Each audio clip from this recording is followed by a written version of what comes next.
Alrighty, welcome back everyone. It is now February 4th of 2020, and ever since the release of Episode 9, a lot of fans have been looking forward to the release of these new Star Wars movies that are going to be released in the near future by Disney and Lucasfilm. This is Mike Zero. Make sure to subscribe if you are new to the channel for future Star Wars content.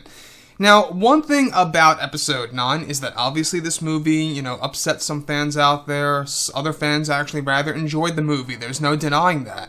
But it really didn't do the best it could have done at the box office. It just barely went past 1 billion worldwide, and it's really struggling to even make anywhere near The Last Jedi's, which was 1.3 billion worldwide speaking. Now, obviously, one could argue that usually the third film of a trilogy makes the least amount of money in a lot of franchises out there, not all.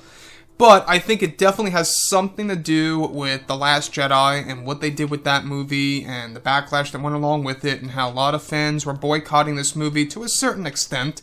Not a lot, but to a certain extent.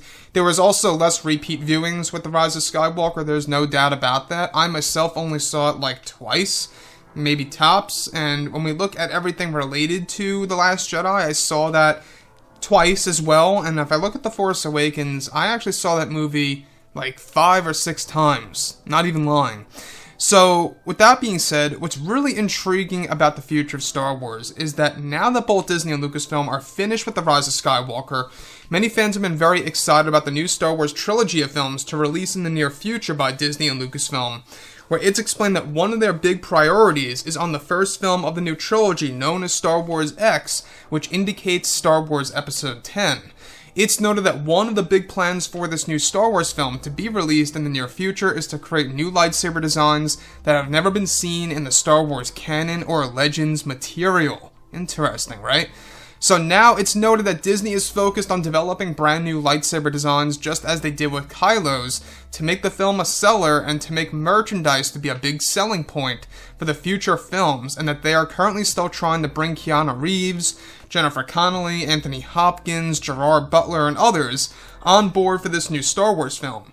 Now, it's noted that they are still in the talks with Hans Zimmer to be the composer for this new Star Wars movie and the entire trilogy, since John Williams will no longer be attached to the new Star Wars stories.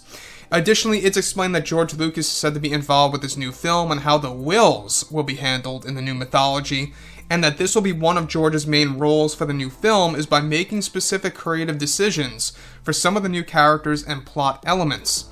Not just that, but many of the Jedi in the film will be based off of George's original Jedi from the original scripts of the prequels that will be inserted into the new Star Wars film in order to have the new Jedi attached to George's vision. Now, before Mace Windu and others, George had ideas of other Jedi, and that those will be used in the new Star Wars film by Disney to bring fans into a new mythology of Star Wars, where this new Star Wars movie is said to be modeled after both Lord of the Rings and Game of Thrones by Lucasfilm as well. So, what's really exciting about this new Star Wars story is how, of course, George Lucas is going to have a major impact on it. How they're using a lot of his original ideas on some of his original takes on Jedi-oriented characters from the prequel trilogy era and how they're going to be thrown into this new Star Wars trilogy really excites me. It really does. I cannot wait to see exactly how this is all going to unfold. But I think the bigger concern here is whether or not whoever they choose to be a composer for this new Star Wars movie is really going to make it feel like Star Wars. Now, they're looking at Hans Zimmer, and if you know Hans Zimmer, it has a very unique sound to it with each and every movie. You just know when it's Hans Zimmer. You just know, just like how you just know when it's John Williams. So somehow, some way, if they do end up choosing Hans Zimmer, they have to make it feel like Star Wars. It can't feel like traditional Hans Zimmer music. It's going to have to feel more like Star Wars, if you get what I'm saying, right? Hopefully you guys are following. So, when we look at Star Wars here, obviously music plays a major role. To me at least. I don't know about you, but to me music plays a major role in how a scene feels and how it's executed and how it really stirs the emotion within the audience.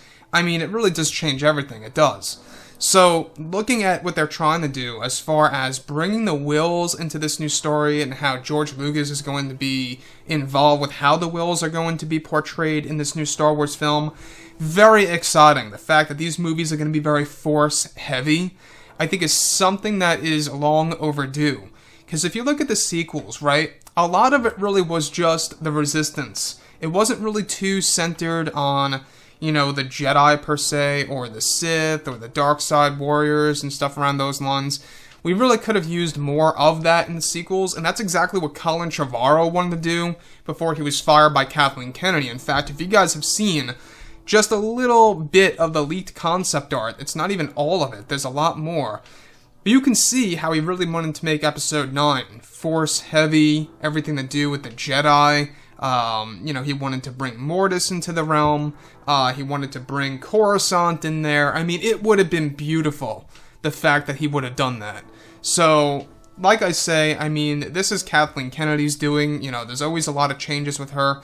So with that being said, guys, drop a comment below. Let me know what you think about all of this in the comments. And if you guys did enjoy the content for today, do make sure to drop a thumbs up on this video to support the channel. I thank you all so very much for the kind support, and I'll catch you guys next time.